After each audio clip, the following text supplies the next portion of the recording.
Hey everybody, welcome back.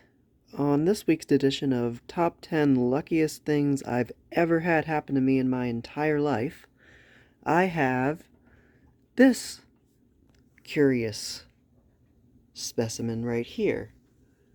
This is the Sears Early One Model 350.57041 smoke detector. And you'll notice it doesn't look like a normal smoke detector, like say this one here. It's brown. And that's because this is the ultra rare walnut finish Early One smoke detector. These were made for a very, very short period of time, I believe. I'm not entirely sure how long they were offered, but I'm only saying that because these are so incredibly rare. Either they weren't made very long or they just didn't sell very well, because only a handful of these have shown up. Now, this one is the 350 model. It's the model that is based on the Fyrnetics F900D, just like this one here. So it's basically the same exact thing as that one.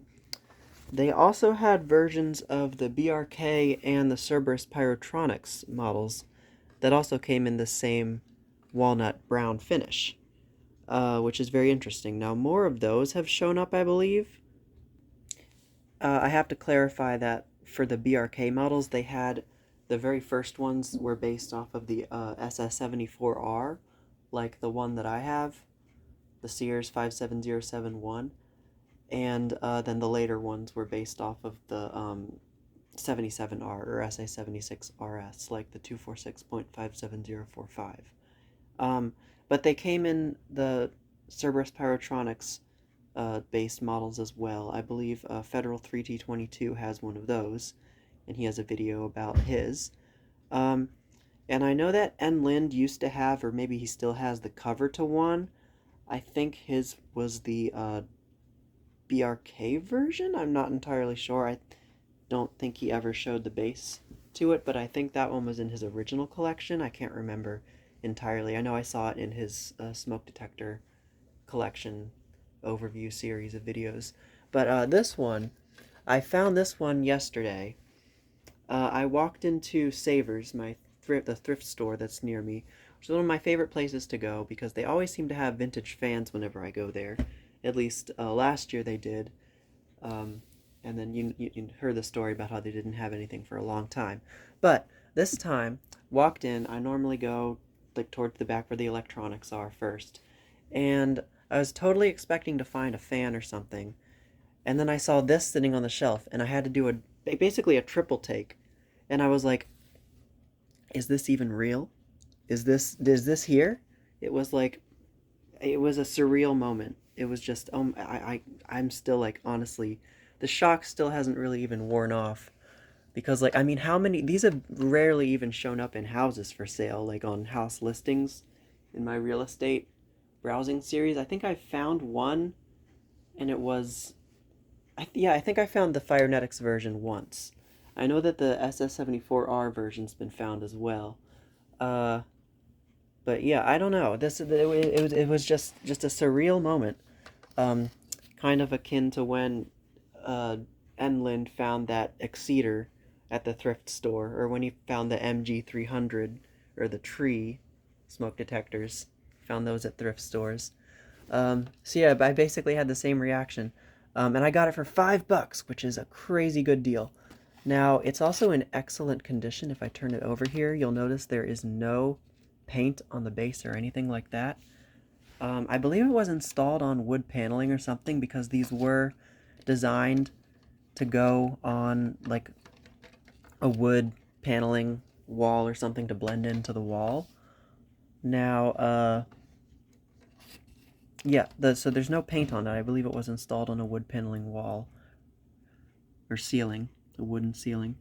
There's the sticker on the back, assembled in Hong Kong. In the front, of course, you have this little wood grain, vinyl wood grain sticker on the front. It's fake wood grain. And One thing I did notice is that these, like the later models that First Alert came out with, the SA79TA, which was a travel alarm, also has that wood grain sticker in the center. But this one seems more realistic. It's got like a texture on it, as you can see. This one is completely smooth, and it looks honestly, it looks more like marble or something. Not really sure. But it's still really cool. I still really like it. So now, let's go ahead and open the unit up and show you the inside. So here's the inside, and you can see it's got the regular spaceship style sensor and the Kobishi CLB-27 brass squealer horn.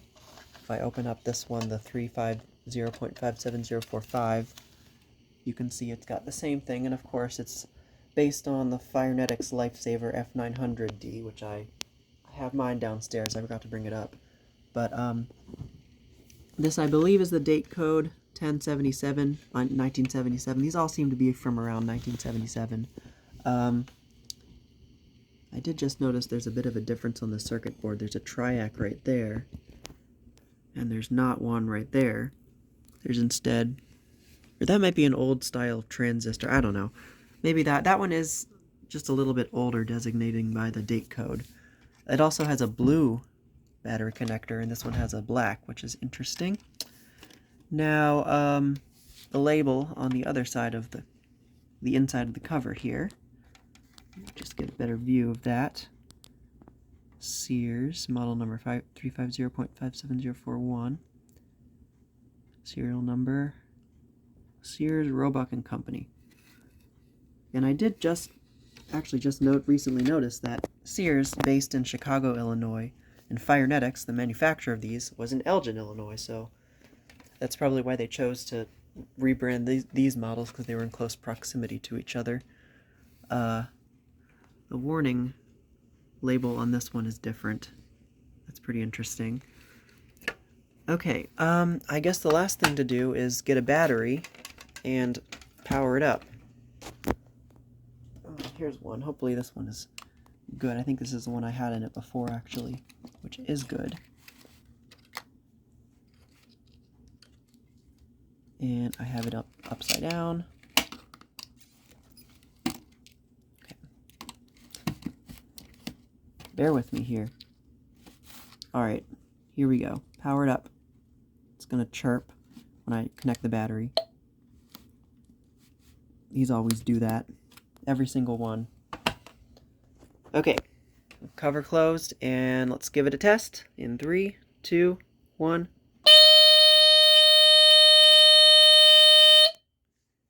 So it's kind of high pitched from what I gather. I know that the one that I have, where is it? This one, which is the same one as these two, except with the added heat sensor that I just showcased in the last video of the Sears that I made. This one is very, very low pitched, so I may be giving it an unfair comparison. That one's just, that one and my F900D are also low pitched, so this one is just pretty high pitched for what it seems. So I'll give it another test. These test buttons are so pointy and they hurt your fingers if you push on them for too long. But I can't recall what this one sounded like. Let me get another battery really quickly here and give it a quick test. Okay. Nope, that battery's dead. Amazing how that works out. I should have known it was suspicious when it didn't chirp. Okay, yeah, that one's also pretty low pitched.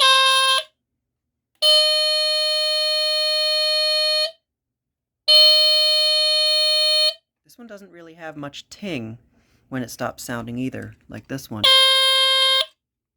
Well, that one actually doesn't have it either. I don't know. This one has it more so than this one, though. Alright, I think that's enough annoying everybody in the house for now with loud noises. Obviously, since I got this one used, I don't have the manual, unfortunately, but it would probably be the exact same as this one, which I did get new in the box and did show the manual in that video, so if you want to go check that out, you can. So I think that just about does it for this super, super rare and lucky find that I have the Sears Early One, model 350.57041, smoke detector in walnut. So thank you guys so much for watching, as always, and I'll see you in the next video.